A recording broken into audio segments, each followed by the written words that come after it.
আমরা এই মুহূর্তে বাক্সিতে একটা ভীষণ বড় রেস্টুরেন্টে রয়েছি, যেখানে আমরা অর্ডার করেছিলাম মাটন স্টেক। আমাদেরকে দিয়ে যাওয়া হলো বিফ স্টেক।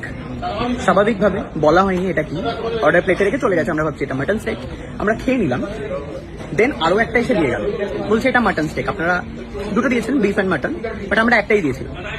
আমরা এতক্ষণ যেটা খেলাম সেটা বিফ খেলাম। এই যে আপনাকে আমি মাটন বলেছিলাম, আপনি বিফটা কি কানে কিভাবে শুনলেন? আপনি বিফ আমরা খেয়েও নিলাম।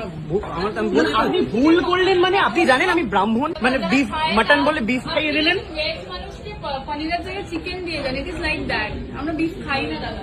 আপনি কি আপনার কি রিলিজিয়ন কি আপনার? হিন্দু না মুসলিম? আপনি মুসলিম। আপনাকে শুয়োর খাওয়াই জোর করে, খেয়ে নেবেন আপনি? তাহলে শোর খাওয়া তো দূরের কথা, যেখানে শোর মারে ওখান দিয়েও যায় না।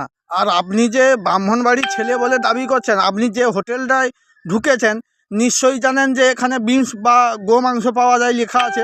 না লেখা মানে যেটা পাওয়া যায় হোটেলেই লেখা থাকে, না দেখে আপনি কি অন্ধ? না দেখে ঢুকেননি? হ্যাঁ, আপনি নিজেকে ব্রাহ্মণ বাড়ির ছেলে বলে দাবি করছেন।